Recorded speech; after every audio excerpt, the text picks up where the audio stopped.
So what we will start off doing today is discussing the conservation of charge. Okay? Now, and in actual fact, it's good to write down the conservation of charge because we're going to see when we do the most naive attempt at unifying Maxwell's equations, the thing that doesn't work is the conservation of charge. Okay? So it's nice for us to understand properly what is the conservation of charge. Now, one question. If I want to write down a conservation law, for example, let's say I want to write down that energy is conserved. So I want to write a differential equation that makes the statement that energy is conserved. Can you guys tell me, what should I write down? So, rate of change, d by dt, acting on energy equals 0. Does that seem reasonable for a conservation law? So the amount of energy doesn't change. Okay? So if we say energy is conserved, the amount of energy doesn't change. So you might think, and certainly if you're dealing with classical mechanics, Newton's laws, this is a perfectly valid statement. So you might say d by dt of energy, something like that, is equal to 0. So if we wanted to write down the equation for the conservation of charge, what do you think we should say? d by dt of charge equals 0. Okay? So let's say d by dt of total charge is equal to 0. So that's what you might think. In fact, we'll see that this is not how the conservation of charge is expressed, and we'll try to understand why. So this is naively what you would say. If you remember yesterday, we said the current I is equal to lambda times by the velocity. So V is the velocity of the charges that are producing the current. What is lambda?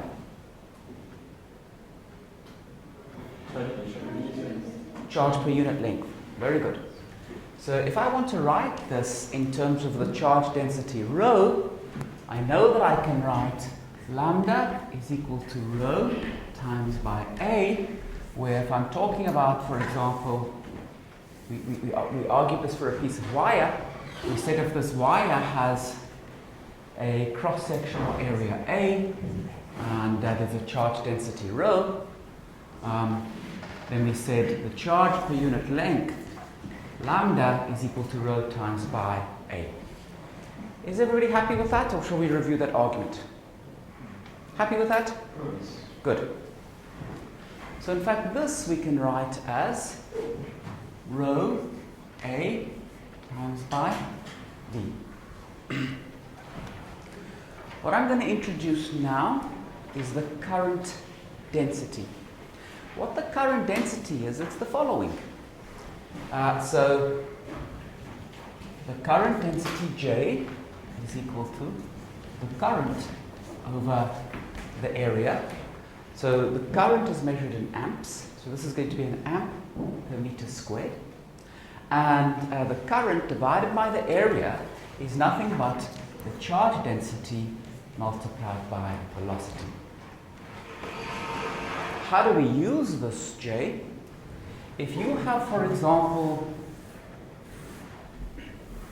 some surface, so let's call this area A, and you want to find what is the total charge flowing past that, or the total charge flowing past that surface, what would you say? You would integrate J dot dA over this area A. So you can see this is an amp per area, and now you are dotting into dA and adding up the current flowing through each segment. That's how we would use the current density. Okay?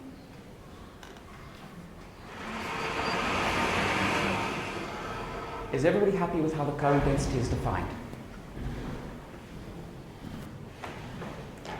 Okay. Now I want to do the following. We're going to take some surface,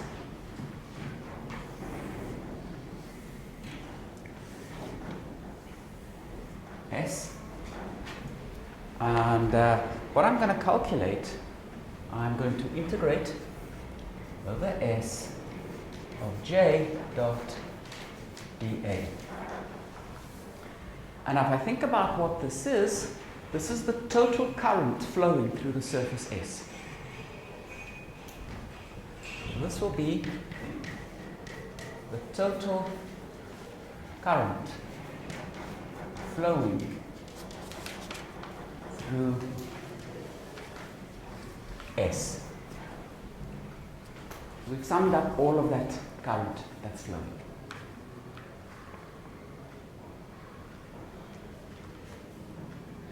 Now remember, our current is defined as the amount of charge passing the surface per unit time.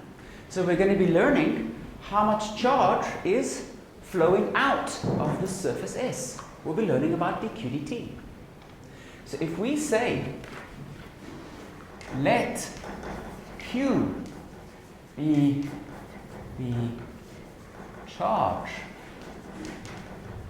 inside S, can you tell me what this quantity is equal to?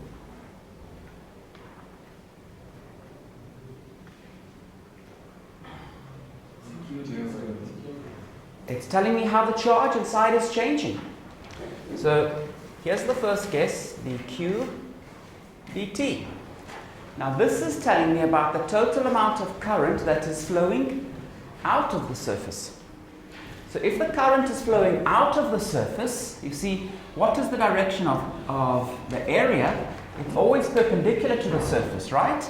So if current is flowing out of the surface, integral of J dot dA will be positive. If current is flowing out of the surface, is the amount of charge inside the surface decreasing or increasing?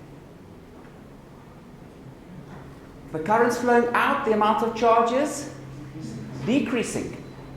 That means dq dt will be negative. That's positive, this is negative. So it's not quite dq dt, it's minus dq dt. Yes. So that's just the statement about the charge flowing out. Now, another way of writing that charge is to say, let me take the charge density and integrate over S. So I can say that this is minus d by dt of the integral of the charge density. So all that I have done here is I have recognized that this is Q. And now what I can do, I can take d by dt inside the integral. And if I do that, I get minus d rho dt. But be careful. When the derivative is outside, this thing doesn't depend on r because I've integrated over r. If I take the derivative inside the integral, I need to make it a partial derivative because now the charge density depends on r and t. This will be minus d rho dt d3r. And this is over the volume of S. I would like to get an equation not for the integrated quantities but for the integrands. Part of the difficulty is, here I'm integrating over the volume of S, but here I'm integrating over the surface of S. Can I turn this into a volume integral? Use the divergence theorem. So this integral of J dot dA is equal to the integral of the divergence over the volume of S. So this is equal to the integral of the divergence of J d3r, and this is over the volume of S. And this is the equation that I am most interested in.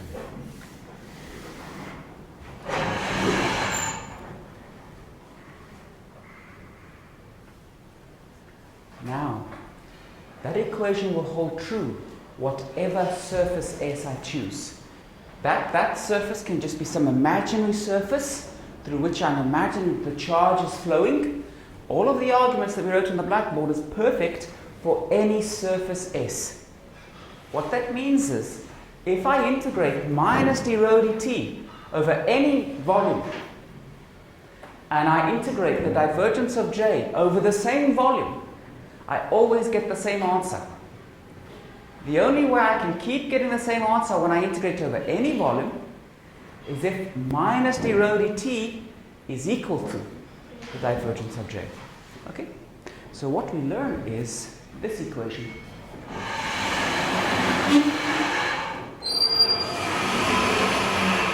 So let's say, let's give that equation a name. Let's call it star.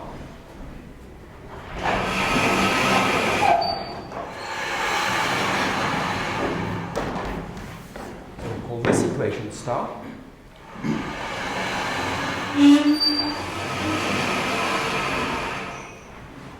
And we can say, since star holds for any S,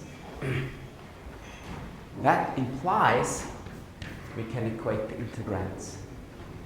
So minus d rho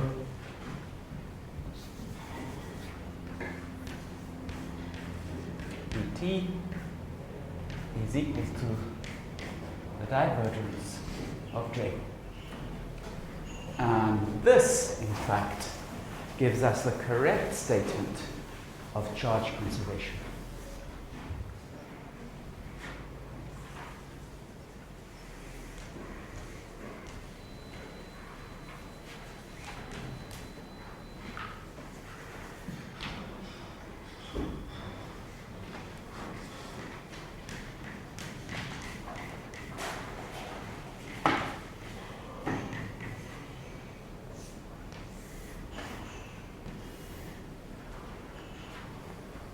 Okay, now there's a few things that I want to talk about from this equation. First of all, let's give the definition of what we mean by magnetostatics. So,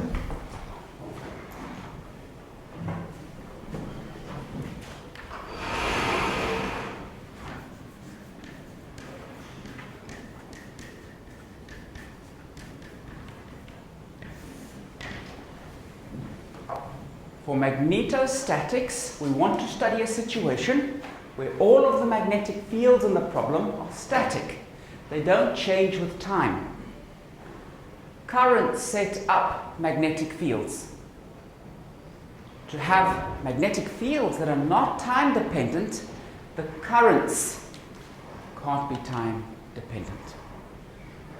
So for static magnetic fields, it means we have steady currents, currents that don't change.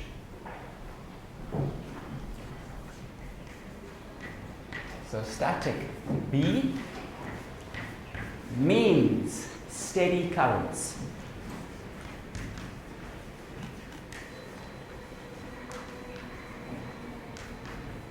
So the currents don't change. Now, what does having a steady current mean? So imagine your piece of wire, and you've got all of these charged particles flowing along that wire, and they never slow down, they never speed up, they just keep moving with exactly the same speed that they've got. Okay? Think about cars flowing on a highway. Imagine that all of these cars are coming, they're all traveling with the same speed. Does everybody agree that because the cars are traveling with a certain speed and they just keep going, cars are not collecting anywhere and dispersing from somewhere else? The cars are all just traveling along. The cars are not collecting anywhere and they're not leaving from anywhere. They just keep traveling. In the same way, if your currents are steady, the charges are never collecting anywhere and they're never draining out of any region. And what that means is your charge density is not changing. So if you have steady currents, This means d rho dt is 0. The charges are not collecting anywhere. For the charges to collect somewhere, what do you need? They have to slow down and stop. But we're saying the currents are not changing. All of the particles just keep flowing with the same speed. If d rho dt is 0, what can you tell me about the divergence of J? It's 0. That's what magnetostatics is. So magnetostatics, divergence of J is 0. That is the condition that tells us what magnetostatics is. Are we all happy with that? Good. Okay.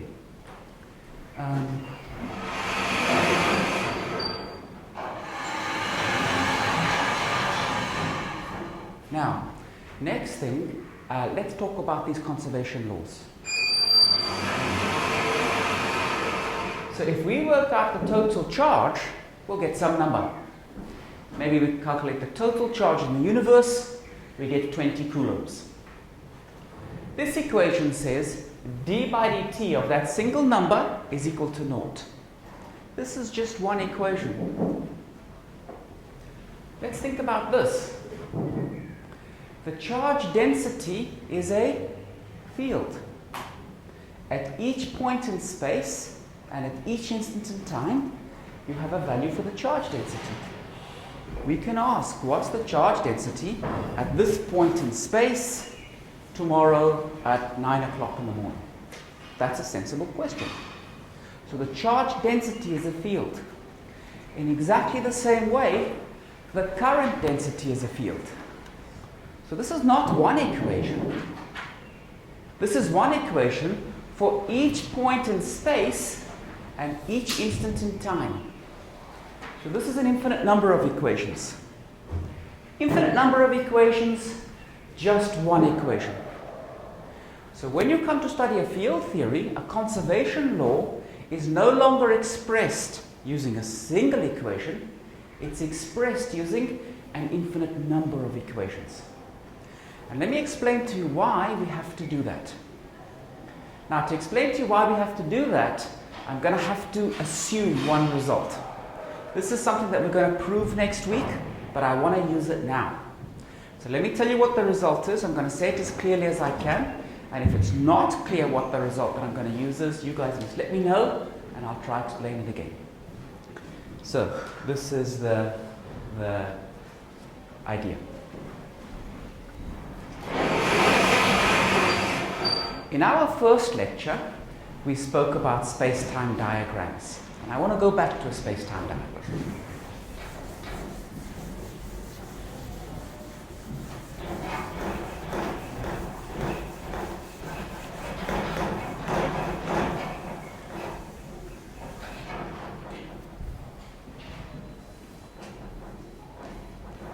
That is t. This is x. This might be my frame. So I am here at rest. If you pick any point in the room, I will tell you what x value it is. And if you do it at any specific time, I'll tell you what time it is. So for each little mark on the blackboard, I can tell you a time and a position. Okay? Now, we can also ask so that's my system of coordinates. When I assign a position and a time to each point in space-time, I'm setting down a set of coordinates. Now we can ask, what are the coordinates for somebody else who's moving with respect to us? Okay? So you saw just my coordinates now. Let's think about the coordinates of someone who's moving with a constant speed. So now they're moving. What's the coordinates of the second person? Can anyone tell me what they look like if I draw them on this page? What do the coordinates of a moving observer look like? So if we do a Lorentz transformation, okay, so we're moving from a stationary observer to someone moving at constant speed, Does anybody know, have you seen what the coordinates look like? This will be is probably less the speed times the time plus the width. Okay. Takong, you're thinking about Galilean transformations. Okay? And these are in fact, this symmetry is what led Newton to write down his equations. But that's not what we want now. We want something different. Okay? So, I'm going to just draw the answer on the blackboard. Next week, we will derive this.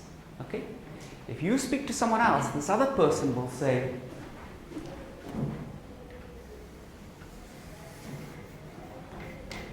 that is x prime, and that is t prime. That has a very important consequence. For those of you who have done special relativity, have you heard people talking about the relativity of simultaneity? So some of you have heard that? Good. What that means is, if I'm sitting in this room and I say two things happened at the same time, two things happened simultaneously, okay? That means that they happened at the same time. Okay? So those two events would be simultaneous to me. So they are simultaneous to, let's talk about the white coordinate system and the green coordinate system. So this is simultaneous to the white coordinates.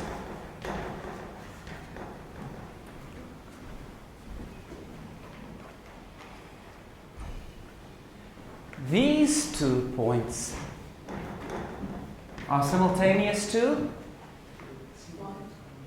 the green coordinates. Why? Because they sit along this x-axis of the green coordinates. So this is simultaneous to the green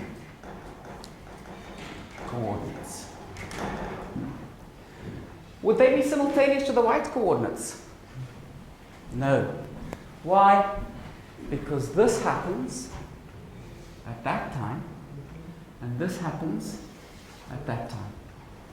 So if you speak to the moving observer, did those two things happen at the same time? The moving observer will say to you, yes, they did. If you speak to the stationary observer, and you say to the stationary observer, did those two things happen at the same time? The stationary observer will say, no. They will not agree on what it means for something to happen at exactly the same time. So that's the key idea that I wanted to get across. Why does that affect the conservation law? It affects the conservation law for the following reason.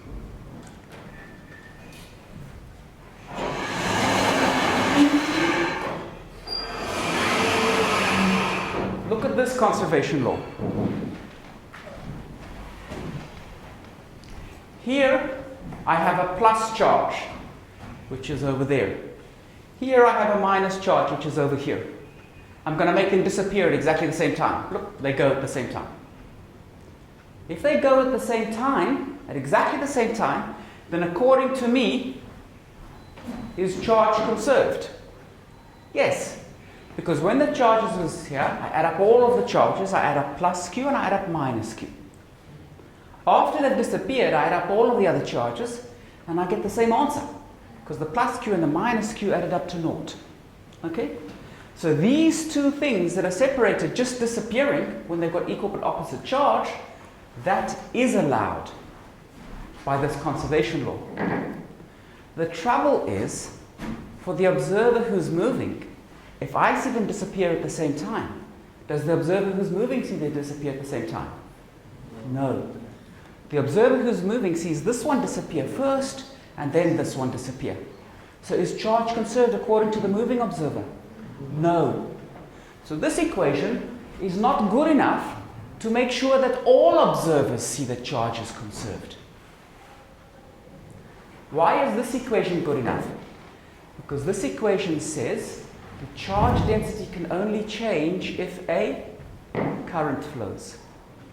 So what this equation allows, if you've got a plus q and a minus q, it allows them to flow to the same position, and when they've got to the same point, they can disappear. But actually, once they've got to the same point, everyone will agree that they've got to the same point. They might not agree what that time is. They might not agree what that position is, but everyone will agree the two charges have gotten to the same point and now they disappeared. Okay? I'm going to repeat this argument after we've done special relativity, because it's nice to recognize this. But what it means is, here you've got a current density, and here you've got a charge density. If you want to write down the conservation of energy in a theory like special relativity, now you need to have an energy density and a current of energy. If you want to write down the conservation of momentum, you need a momentum density and a current of momentum. You can't write down equations like you had before, that d by dt of something is equal to naught. When you come to relativity, all of the conservation laws that you write down are of this type. Good. So those are the two things we wanted to get from this equation. We wanted to get the definition of magnetostatics, and we wanted to get some insight into what conservation laws look like when we come to a theory like special relativity where the speed of light is finite. Are there any questions at this point? Okay, good. Okay.